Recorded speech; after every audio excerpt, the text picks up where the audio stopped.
안녕하세요. 매일 성경통독 묵상을 통한 은혜 나누기의 정순옥입니다. 오늘의 제목은 고슴도치의 딜레마입니다. 오늘 성경 본문의 배경은 사도행전 28장입니다. 사도행전 28장 30절에서 31절에 바울이 온 이태를 자기 셋집에 머물면서 자기에게 오는 사람을 다 영접하고 하나님의 나라를 전파하며 주 예수 그리스도에 관한 모든 것을 담대하게 거침없이 가르치더라. 제수의 몸으로 로마에 도착한 바울은 가장 먼저 로마에 살고 있는 유대인 지도자들을 만났습니다. 바울은 그들에게 자신이 로마까지 오게 된 정황을 설명하고 복음을 전하였습니다.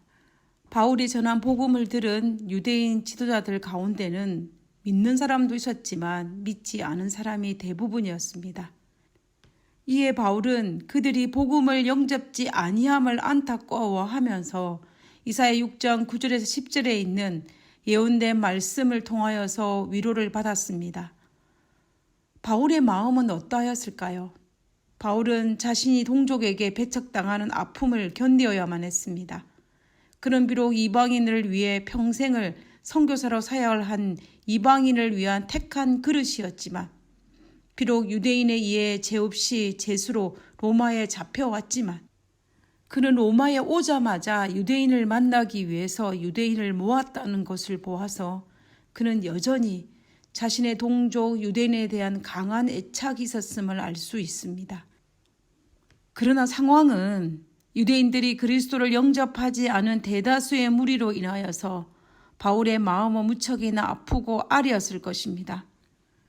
거기에다가 바울은 로마에서 미결수 신분으로 셋집을 2년 동안 가택연금 상태였습니다. 그래서 마음대로 다니면서 복음을 전할 수 없었고 오직 찾아오는 사람들에 한해서 복음을 전할 수 있었습니다. 그러나 바울은 자신에게 허락된 상황 속에서 자기를 찾아오는 사람들에게 힘있게 복음을 전하였고, 또한 서신을 통해 에베소, 빌립보, 골로새 등의 교회들에게도 계속해서 복음을 전하였습니다. 바울에게 있어서 복음 전파는 자신이 처해 있는 상황과는 상관이 없었습니다. 비록 미결수의 몸이었지만, 비록 내 민족은 자신의 말을 받아들이기를 거부하였지만, 바울은 때를 얻든지 못 얻든지 받아들이는 유대인이 소수이든지 상관없이 자신에게 주어진 그리스도의 사명을 묵묵히 감당하는 바울의 모습이었습니다. 겨울이 되자 코로나로 인한 2차 유행이 다시 시작된 것 같습니다. 그러므로 경제적인 이유로 조금 느슨해졌던 사회적 거리두기가 다시 강화되는 분위기입니다. 이런 상황 속에서 조금씩 사회적 거리두기가 완화로 인하여 열기 시작하였던 교회들이 다시 문을 닫아야 하는 실정입니다. 교제가 점점 사라질 수밖에 없는 사회적인 분위기가 되었습니다.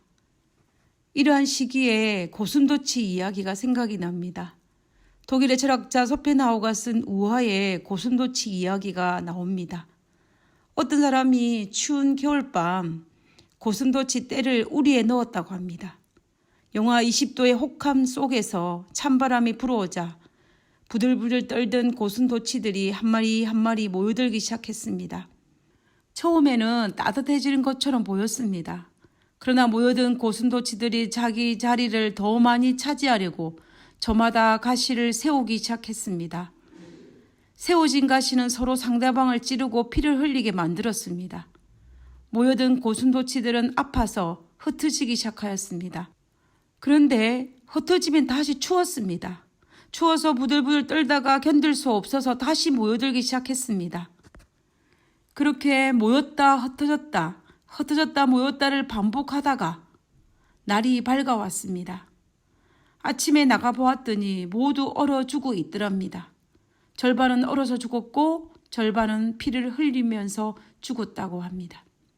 어쩌면 지금 우리가 살고 있는 이 세상이 바로 이런 고슴도치처럼 모이며 코로나 바이러스가 무섭고 흩어지며 교제가 사라지니 우리의 신앙과 하나님께서 우리에게 부여하신 사명이 무너질지 모른다는 두려움에 빠져 있는 상황이 바로 지금 우리가 처해 있는 상황 같습니다. 그러나 그거 아십니까? 고슴도치는 붙었다 떨어졌다를 반복하면서 추위와 가시로 찔림을 반복하면서 결국 많은 상처를 입은 후에 가장 참고 견디기 알맞는 거리를 발견한다고 합니다. 이것을 두고 고슴도치의 딜레마 이론이라고 합니다. 지금 어쩌면 우리에게 필요한 것이 바로 이 고슴도치의 딜레마 이론처럼 코로나 바이러스로 인한 팬데믹 상황 속에서 우리가 적당한 거리를 유지하면서 영적 교제를 나눌 수 있는 거리를 찾는 것이 필요하리라 생각합니다. 바이러스 때문에 너무 가까이 있을 수도 없고 그렇다고 멀리 떨어져 홀로 있을 수 없기 때문에 적당한 거리를 유지하면서 바이러스의 위험과 그리스도의 사명을 감당하는 그러한 사람이 되어야 할 것입니다. 저는 이 두 가지를 충족시킬 수 있는 것이 줌이나 현대의 각종 디지털을 이용하여서 소그룹이나 1대1로 서로 만나 영적인 교제를 하는 것이 아닌가라는 생각을 하게 됩니다. 왜냐하면 하나님은 서로의 신앙을 세움을 통해서 우리의 신앙을 유지하게 만드셨기 때문입니다. 팬데믹 상황이라고 가만히 있으면서 이것이 지나가기만을 바란다면 영하 20도가 내려간 추운 겨울밤이 지나가기만을 기다리다 죽은 고슴도치처럼 될지도 모릅니다. 그렇다고 대면으로 얼굴과 얼굴을 보면서 모이기를 추구하며 서로의 가시에 찔러 피를 흘리면서 죽은 고슴도치처럼 우리도 코로나 바이러스가 우리를 힘들게 할지도 모릅니다. 우리는 지금 영하 20도의 추운 겨울밤을 지나가고 있습니다. 분명 밤이 지나고 아침이 오듯이 하나님은 우리에게 새 아침을 허락하실 것입니다. 그때까지 우리가 필요한 것은 우리는 살아남아야 합니다. 육적인 뿐만 아니라 영적으로도 살아남아야 합니다. 바울이 2년 동안 셋집에 갇혀 있으면서도 자신의 그리스도인 사명을 감당하고 자신과 이웃을 살리는 삶을 살았듯이 우리도 우리의 처해져 있는 이 상황이 어떠하든지 간에 우리는 그리스도의 사명을 감당하면서 살아야겠습니다.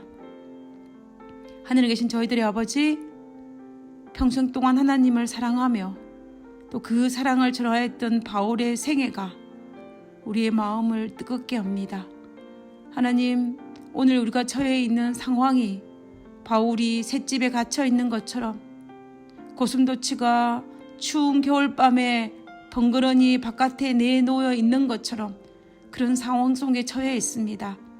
아버지, 우리가 처해 있는 상황이 어떠하든지 간에 하나님께서 허락하신 삶을 그리스도의 사명을 감당하는 그 길을 찾을 수 있도록 도와주시고 그리고 그 사명을 완수하는 그리스도인이 되게 도와주시옵소서. 오늘 하루의 삶이 아버지께 영광이 되게 하여 주옵기를 거룩하신 예수님 이름으로 기도드렸습니다. 아멘.